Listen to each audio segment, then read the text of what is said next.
అంటే వదినా, మీరు ఎన్ని రోజుల్లో నిజాన్ని అమ్ముకొని అబద్ధాన్ని నిజం చేశారా? మీ సక్సెస్, మీ పేరు అంత మోసమా? ఏంటే, కళ్ళ ముందు చూసిన దాని గురించి నిజం చెప్పమని వదిన అడగకూడదా? అడగొచ్చు, కానీ ఇలా నిజం తెలుసుకోకుండా అప్పుడే నిందించకూడదు.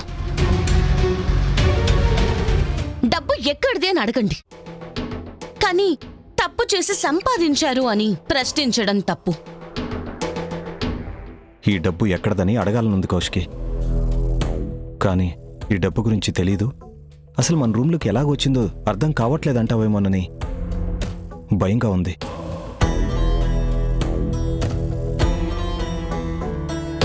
ఈ డబ్బు నీది అని బిజినెస్ కోసం డ్రా చేశానని చెప్పు కౌశికి, ప్లీజ్. ఈ నిజాన్ని నేను నమ్మలేను. నేను చూస్తుంది అబద్ధం అని చెప్పు. నువ్వు నమ్మినా నమ్మకపోయినా ఈ డబ్బుకి నాకు ఏ సంబంధం లేదు సురేష్. ఇది మన రూమ్లోకి ఎలా వచ్చిందో నిజంగా నాకు తెలియదు. ఆ డబ్బు అక్కడికి ఎలా వచ్చిందో నాకు తెలియదు. కౌశికి చెప్పబోయే సమాధానం ఇదే. అంటే దివ్యాంక చెప్పింది నిజం. తను అందరికీ తెలిసిన నిజాన్ని నమ్ముకుంటే నువ్వు తెలియకుండా నిజంతో వ్యాపారం చేస్తున్నావు, అంతే కదా కౌశికి? ఏం మాట్లాడుతున్నావు అన్నయ్య? అసలు నువ్వు దివ్యాంక చెప్పిన మాటలు ఎందుకు వింటున్నావు? అక్కకి మీకు మధ్య దూరం పెంచడానికి ఆ దివ్యాంక ఏం చేసిందో మీకు కూడా తెలుసు కదా బావా. కూర్చుని మాట్లాడుకుందాం అన్నయ్య. ఇలా ఆవేశంతో మాట్లాడుకుంటే మనస్పర్ధలు ఇంకా ఎక్కువ అవుతాయి. కూర్చుని మాట్లాడినంత మాత్రాన నిజం అబద్ధం అయిపోతుందా జగదాత్రి? అది కాదు బావా. ఒక్క నిమిషం కేదా.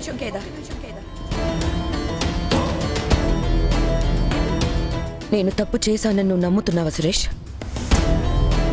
కళ్ళ ముందు కనిపించేది కూడా నమ్మకపోతే నా అంత మూర్ఖుడు ఉండడు కౌశికి.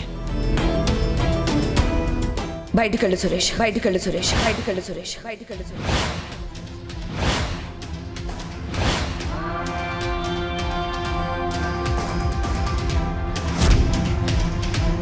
వదినా, ఏం చేస్తున్నారు? చెప్తుంది నీకే. నా ఇంట్లో నుంచి బయటికెళ్ళు. ఓహో, అంటే నువ్వు తప్పు చేస్తున్నావని ఎవరైనా ప్రశ్నిస్తే ఇంట్లో నుంచి పంపించేస్తావు, అంతేనా కౌశికి? అది కాదు బాబు.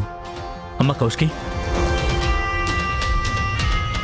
నువ్వు మంచి బిజినెస్ ఉమెన్ అని తెలుసు, కానీ మరీ ఇలా మనం నేర్చుకున్న ఎథిక్స్ని పణంగా పెట్టి బిజినెస్ చేయగలవని ఎప్పుడూ అనుకోలేదు. సురేష్, నా గురించి ఏమైనా మాట్లాడు, కానీ నా విలువల గురించి మాట్లాడే అర్హత కూడా నీకు లేదు.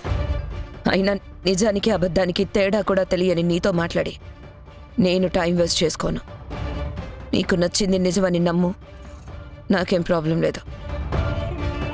నా మీద నమ్మకం లేనప్పుడు ఇంకా నా ఇంట్లో ఎందుకున్నావు? బయటికెళ్ళావు. వెళ్తాను కౌశికి, కానీ ప్రతిసారిలా మళ్ళీ నేనే తిరిగి వస్తానని అనుకోకు.